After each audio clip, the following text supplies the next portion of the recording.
Hello friends, myself Dheeraj Kumar again welcome to all of you in my channel. आज के इस video में मैं आप लोगों के लिए लेकर आया हूँ बायो का एक बहुत ही interesting topic that is human circulatory system. Friends, जैसा कि हमें पता है हमारे बॉडी में 24 आवर्स ब्लड का सर्कुलेशन होते रहता है और इसी ब्लड सर्कुलेशन में जो भी ऑर्गन्स पार्टिसिपेट करते हैं उन्हीं ऑर्गन सिस्टम को सर्कुलेटरी सिस्टम कहते हैं। तो basically circulatory system means circulation of blood all over the body.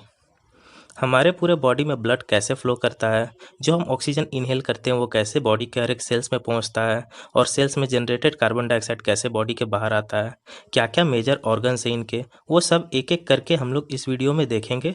तो वीडियो को एंड तक जरूर देखिएगा। आइए देखते हैं सर्कुलेटरी सिस्टम में मेनली कौन कौन से टिश्यूज और ऑर्गन्स पार्टिसिपेट करते हैं। पहला है ब्लड, दूसरा है हार्ट, तीसरा है ब्लड वेसल्स। दोस्तों, लास्ट वीडियो में हमने ब्लड को अच्छे से डिस्कस करा था। आइए एक बार क्विक रिवीजन कर लेते हैं। ब्लड एक फ्लूइड कनेक्टिव टिश्यू होता है जो बॉडी में ट्रांसपोर्टेशन का काम करता है। जैसे इसका काम है यूजफुल मटेरियल ऑक्सीजन ग्लूकोज को सेल्स तक पहुंचाना, पूरे बॉडी में से टॉक्सिक सब्सटेंस को रिमूव करने के लिए किडनी में लेकर जाना, जनरेटेड हार्मोन्स को अपने टारगेट तक पहुंचाना, ये सारा काम ब्लड का होता है। तो इस तरह से ब्लड हमारे शरीर में एक परिवहन का काम करता है। फिर हम लोगों ने देखा था ब्लड में मेनली 4 कंपोनेंट्स पाए जाते हैं। पहला है प्लाज्मा, जो कि लिक्विड पार्ट होता है और ये ग्लूकोज और हार्मोन्स को कैरी करता है। दूसरा हम लोगों ने पढ़ा था आरबीसी के बारे में, जिसमें हीमोग्लोबिन पाया जाता है और ये ऑक्सीजन और कार्बन डाइऑक्साइड जैसे गैसियस मॉलिक्यूल को कैरी करता है। फिर हमने पढ़ा था डब्ल्यूबीसी, जो कि हमारे बॉडी में डिफेंस का काम करता है और हमारे इम्यूनिटी को बढ़ाता है। चौथा था प्लेटलेट्स, जो कि ब्लड क्लॉटिंग में हेल्प करता है। This is all about blood, जो हमने लास्ट वीडियो में डिस्कस करा था। अब सर्कुलेटरी सिस्टम का अगला ऑर्गन है हार्ट, जिसका काम है ब्लड को पंप करना। यह ऑक्सीजनेटेड ब्लड को पूरे बॉडी में सप्लाई करता है और डीऑक्सीजनेटेड ब्लड को बॉडी से रिसीव करके वापस लंग्स में भेजता है। इसे हम लोग डिटेल में डिस्कस करेंगे थोड़ी देर बाद, ठीक है। तीसरा ऑर्गन है हमारा ब्लड वेसल्स, जिसके थ्रू ब्लड फ्लो करता है। ये भी 3 टाइप के होते हैं हमारे बॉडी में। एक होते हैं आर्टरी, दूसरे होते हैं वेन्स और होते हैं कैपिलरीज। दोस्तों, बचपन में हम लोगों ने पढ़ा था कि आर्टरी से ऑक्सीजनेटेड ब्लड का फ्लो होता है और वेन से कार्बन डाइऑक्साइड रिच ब्लड का फ्लो होता है। जबकि अगर हम बात करें पल्मोनरी आर्टरी और पल्मोनरी वेन की, तो ये जस्ट उसके ऑपोजिट काम करता है। तो ऐसे में हमें कन्फ्यूज़न हो जाती है। तो ऐसे कन्फ्यूज़न न हो, इसलिए हम लोग इसे दूसरे तरीके से समझेंगे। ये बहुत ही सिंपल है, ध्यान दीजिएगा। देखिए, जिस ब्लड वेसल से ब्लड का फ्लो हार्ट से बॉडी ऑर्गन्स की तरफ हो उसे हम आर्टरी कहेंगे, और जिस ब्लड वेसल से ब्लड बॉडी से हार्ट में एंटर करे उसे हम वेन कहेंगे। ओके, इसे भी याद रखने के लिए एक ट्रिक है।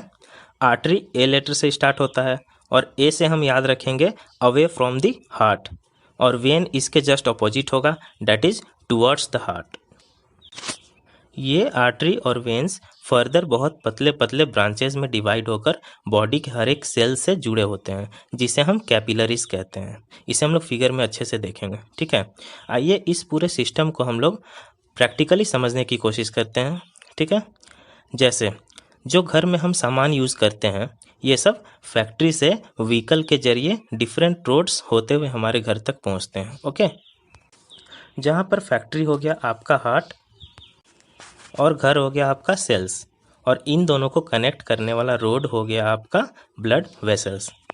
जिस तरह आपको जो सामान की ज़रूरत होती है वो व्हीकल के जरिए आपके घर तक पहुंचती है, ठीक उसी तरह आपके सेल्स को ऑक्सीजन की ज़रूरत होती है, जो ब्लड के जरिए आपके सेल्स तक पहुंचती है।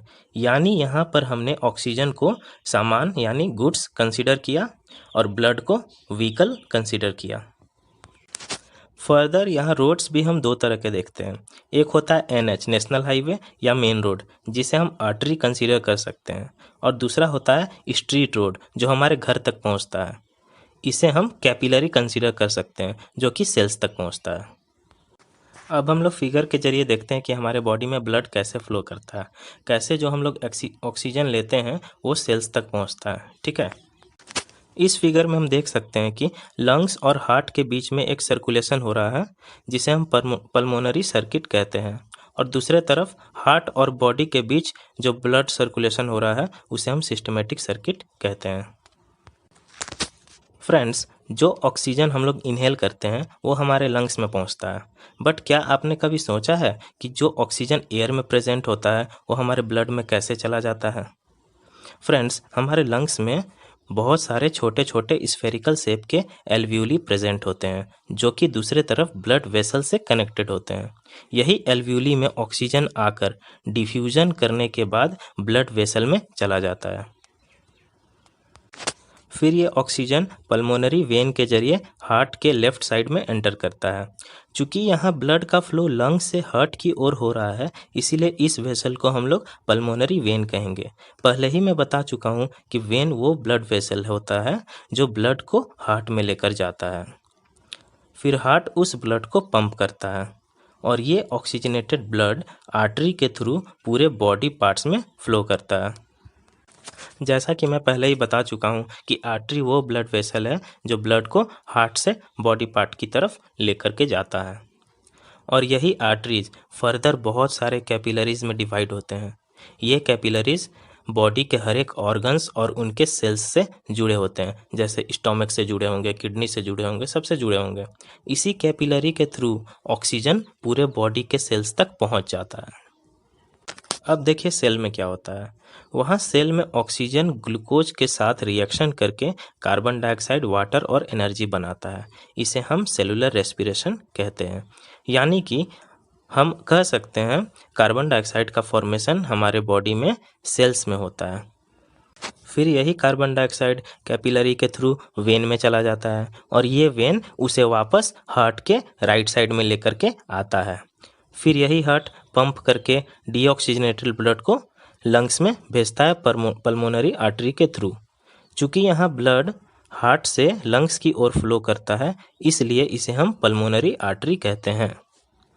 फिर ये कार्बन डाइऑक्साइड एल्वियोली के थ्रू एयर में चला जाता है। फिर फर्दर हम उसे एक्सहेल कर देते हैं। ये साइकिल कंटिन्यू चलते रहता है।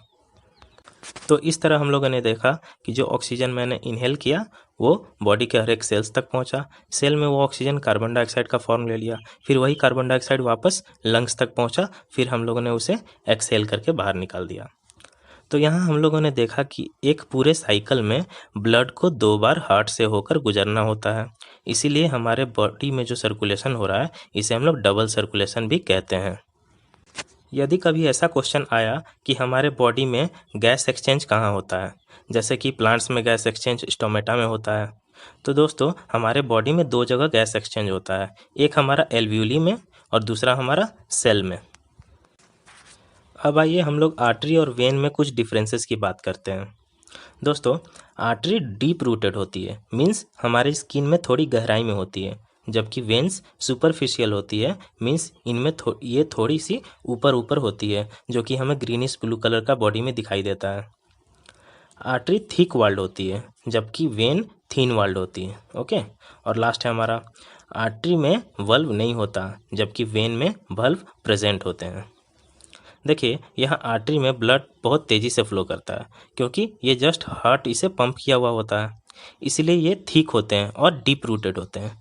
अगर ये स्किन के ज़्यादा अंदर नहीं होगा तो ज़रा सा भी कट लगने पर ब्लड क्लॉट नहीं हो पाएगा और प्रेशर में ब्लड जो है कंटिन्यू फ्लो करता चला जाएगा। ठीक है।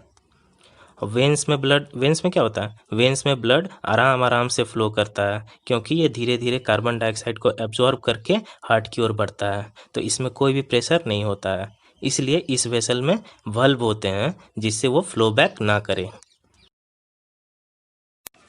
आइए अब हम लोग बात करते हैं अपने बॉडी के सबसे रोमांटिक और सबसे खूबसूरत ऑर्गन के बारे में। Yes, that is human heart, जिसके बारे में हम लोग बचपन से ही इसके स्ट्रक्चर और फंक्शन को गलत समझते आ रहे हैं। तो आज चलिए हम लोग अपने मिसअंडरस्टैंडिंग को दूर करते हैं और देखते हैं कि इसका काम क्या है एक्चुअल। ठीक है, तो इस फिगर में देखिए, हम लोग देख सकते हैं कि हमारे हार्ट में 4 चैम्बर्स होते हैं। अपर 2 चैम्बर्स को ऑरिकल कहते हैं और बिलो 2 चैम्बर्स को वेंट्रिकल कहते हैं। यहाँ हार्ट के राइट साइड में जो ब्लू कलर से डिनोट किया गया है, यह डीऑक्सीजनेटेड ब्लड रिसीव करता है और पंप करता है, जबकि लेफ्ट साइड जो रेड कलर से दर्शाया गया है, यह ऑक्सीजनेटेड ब्लड को रिसीव और पंप करता है। तो इस तरह से हमारे हार्ट में प्योर और इम्प्योर ब्लड मिक्स नहीं होते हैं। अब बात करते हैं इसके मैकेनिज्म की कि ये कैसे काम करते हैं। सबसे पहले लंग से ऑक्सीजनेटेड ब्लड पल्मोनरी वेन के थ्रू हार्ट के लेफ्ट ऑरिकल में एंटर करते हैं। फिर यह मिट्रल वल्व होते हुए लेफ्ट वेंट्रिकल में आ जाते हैं। जैसे ही लेफ्ट वेंट्रिकल में ब्लड फुल हो जाता है, वहाँ इलेक्ट्रिक इम्पल्स जनरेट होते हैं जिसे हम पंप करना कहते हैं। जैसे वहाँ पे वेंट्रिकल पंप करता है और ब्लड आयोटिक वल्व होते हुए एरोटा के थ्रू डिफरेंट आर्टरी में चला जाता है। दोस्तों, आयोटा ही हमारा लार्जेस्ट आर्टरी होता है। अब इसके दूसरे फेज़ की बात करते हैं, जब डीऑक्सीजनेटेड ब्लड हमारे बॉडी से हार्ट की तरफ वापस आता है। यहाँ देखिए, राइट ऑरिकल में ब्लड दो जगह से आता है। हमारे हार्ट के ऊपर वाला हिस्सा जैसे हेड से impure blood superior vena cava से एंटर करता है, जबकि हार्ट के नीचे जितने भी बॉडी पार्ट्स हैं वहाँ से impure blood inferior vena cava से होते हुए राइट ऑरिकल में एंटर करता है। फ्रेंड्स, वेना केवा ही हमारा लार्जेस्ट वेन होता है। यहाँ देखिए, राइट ऑरिकल और वेंट्रिकल के बीच एक ट्राइकस्पिड वल्व होता है। जब राइट ऑरिकल में ब्लड भर जाता है तो वल्व के पास प्रेशर बनता है और वह खुल जाता है, जिससे ब्लड राइट वेंट्रिकल में चला जाता है। फिर ये वल्व बंद हो जाता है। जब राइट वेंट्रिकल में ब्लड फुल हो जाता है, देन वहाँ इलेक्ट्रिक इम्पल्स जनरेट होता है, मीन्स वेंट्रिकल पंप करता है और ये इम्प्योर ब्लड ऊपर की ओर पल्मोनरी वल्व होते हुए पल्मोनरी आर्टरी के थ्रू लंग्स में चला जाता है। तो इस तरह से हम लोगों ने देखा कि हमारे हार्ट के अंदर ब्लड कैसे फ्लो करता है। आइए अब हम लोग हार्ट से रिलेटेड कुछ इम्पोर्टेंट फैक्ट्स को देखते हैं। हमारा हार्ट जिस मेम्ब्रेन के अंदर सेफ रहता है उसे हम पेरिकार्डियम कहते हैं। हमारे हार्ट का वजन होता है 300 ग्राम। अगर इसकी चैम्बर्स की बात करें तो मैमल्स और बर्ड्स में 4 चैम्बर्स होते हैं, जबकि फिश में 2 चैम्बर और एम्फीबियंस में 3 चैम्बर होते हैं, जिसके कारण फिश और एम्फीबियन में प्योर और इम्प्योर ब्लड मिक्स हो जाते हैं। हमारा हार्ट कार्डियक मसल का बना हुआ होता है और इसके स्टडी को इसीलिए हम कार्डियोलॉजी कहते हैं। नेक्स्ट है, जिस ब्लड वेसल के जरिए ब्लड हार्ट के मसल तक पहुंचता है उसे कोरोनरी आर्टरी कहते हैं। इस वेसल में किसी भी प्रकार का रुकावट आने पर या डिस्टरबेंस आने पर हमें हार्ट अटैक आ सकता है। नेक्स्ट पॉइंट है, हमारे हार्ट के लेफ्ट पार्ट में प्योर ब्लड और राइट पार्ट में इम्प्योर ब्लड होता है और इसी लेफ्ट और राइट पार्ट के बीच एक सेप्टम होता है जो कि प्योर और इम्प्योर ब्लड को मिक्स होने नहीं देता है। नेक्स्ट पॉइंट है, हमारे बॉडी में लार्जेस्ट आर्टरी है एरोटा और लार्जेस्ट वेन है वेना कावा। दोस्तों, हमारे बॉडी में सबसे ज़्यादा ब्लड हार्ट में ही पाया जाता है। नॉर्मली हमारा हार्ट 1 मिनट में 72 टाइम्स बीट करता है।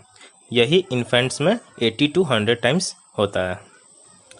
एक बीट में हमारा हार्ट 70 ml ब्लड पंप करता है, यानी 1 मिनट में 5 to 6 लीटर। अब हम लोग बात करते हैं कि कौन कौन से वो हार्मोन्स हैं जो हमारे हार्ट बीट को कंट्रोल करते हैं। तो थायरोक्सिन और एड्रीनालिन, ये 2 ऐसे हार्मोन्स हैं जो हमारे हार्ट बीट को कंट्रोल करते हैं। अगर ब्रेन की बात करें तो ब्रेन का एक पार्ट है मेडुला, जो कि हमारे हार्ट रेट को कंट्रोल करता है। फ्रेंड्स, जैसा कि हमारा हार्ट कंटिन्यू कॉन्ट्रैक्ट और रिलैक्स होते रहता है, इसी कॉन्ट्रैक्शन और रिलैक्सेशन को हम लोग सिस्टोल और डायस्टोल कहते हैं। एक सिस्टोल और एक डायस्टोल मिलकर एक हार्ट बीट होता है, जिसे हम एक कार्डियक साइकिल भी कह सकते हैं। ह्यूमन बॉडी में नॉर्मल ब्लड प्रेशर होता है 120/80 mmHg। mmHg यहाँ प्रेशर का यूनिट है, जहाँ सिस्टोलिक प्रेशर होता है 120 mmHg एंड डायस्टोलिक प्रेशर होता है 20 mmHg। नेक्स्ट पॉइंट है, बीपी को हम लोग स्फिग्मोमैनोमीटर नामक इंस्ट्रूमेंट से मेजर करते हैं और हार्ट के इलेक्ट्रिकल एक्टिविटी को हम लोग ईसीजी के जरिए मेजर और रिकॉर्ड करते हैं। यहाँ ईसीजी का फुल फॉर्म होता है इलेक्ट्रोकार्डियोग्राफ। फ्रेंड्स, इसी के साथ ही हमारा टॉपिक आज एंड होता है। अगर ये वीडियो आपको पसंद आया हो तो इसे लाइक करें और ज़्यादा से ज़्यादा शेयर करें। Thank you.